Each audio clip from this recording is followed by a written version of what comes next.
Hi, my name is Martin and today I'm going to explain you the 10 ways to have a better conversation by Celeste Headley. The number one is do not multitask. You have to be present on the conversation. If you start doing things between the conversation, between the talks with you and the other person, like for example, talking with someone and start doing your homework, that doesn't work. You have to be present, completely present on a conversation, so the other person can know, can feel your presence, can feel that you're in the conversation and you're not taking the conversation for granted. Number two is do not pontificate. If you act like you know everything, like you don't have something to learn on a conversation, things will get awkward because the other person can feel that you're assuming that you know everything and you don't let the other person surprise you with something new. The number three is ask open questions. You have to let people express themselves. People like to talk about themselves. People like to talk about their lives, about their names, about their hobbies, and stuff like that. So if you ask questions like, "Are you enjoying the meal?" It's like, yes, no, that doesn't work like that. So you can ask something like, for example, "Hey, I can see that you're enjoying the meal. You like that? Why?" And they can explain to you that, oh, the flavor makes me remember to that back in my days I was in home with my mom, and my mom used to cook something like this and stuff like that. You have to let people express themselves.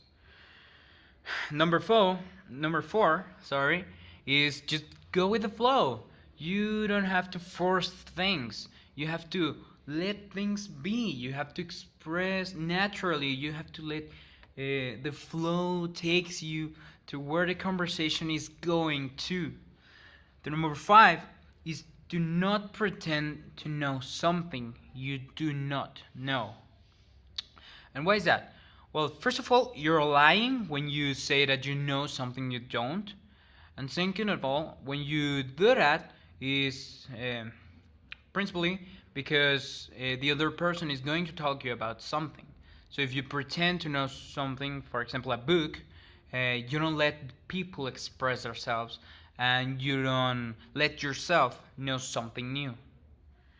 Then number six is do not equate your experiences with others.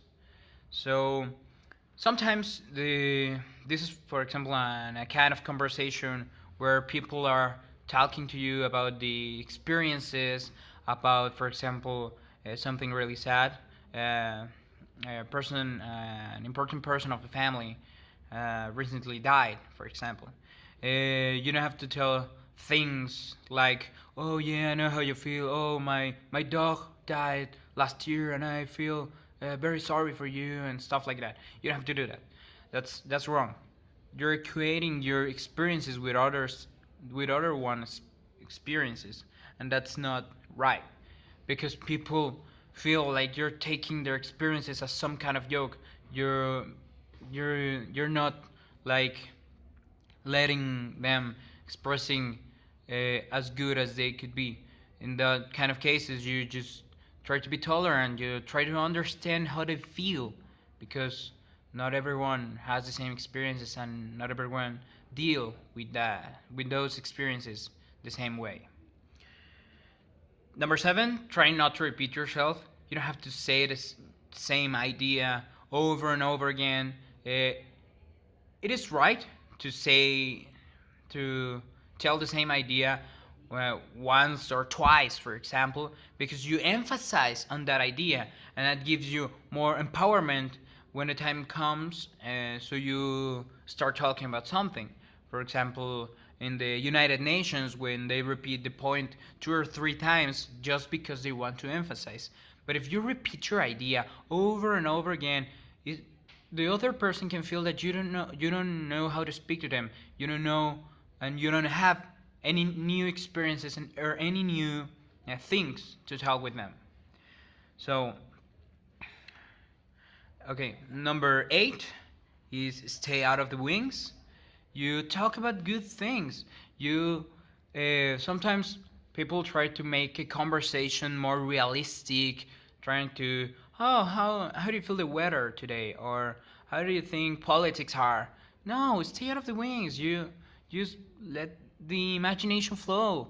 You talk about I don't know, unicorns and your favorite fairy tales and how why the other person loved to be a princess when they were 4 years old, for example, stuff like that.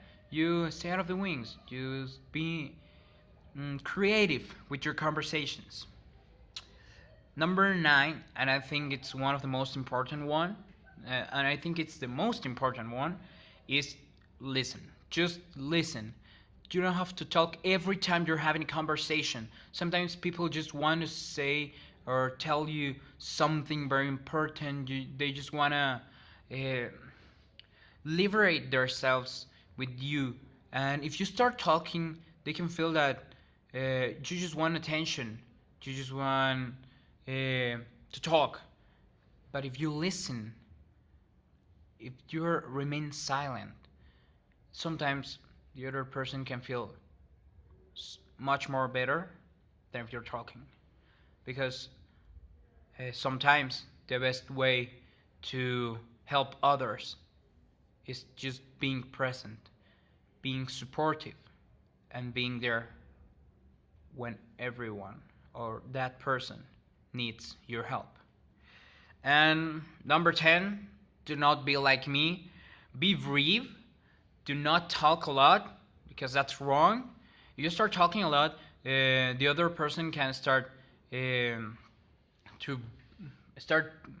like feel bored about the conversation because the topic is the same. You keep repeating things, and that it takes us again to the point number 7, because you're not being creative. You just keep the conversation going and going and going. And let's be sincere. We don't have a lot of ideas when a conversation is happening. So be brief. Do not try to explain yourself a lot, because that doesn't help you or others to have a great conversation. So that's all. I hope this explanation were good. So see you next time.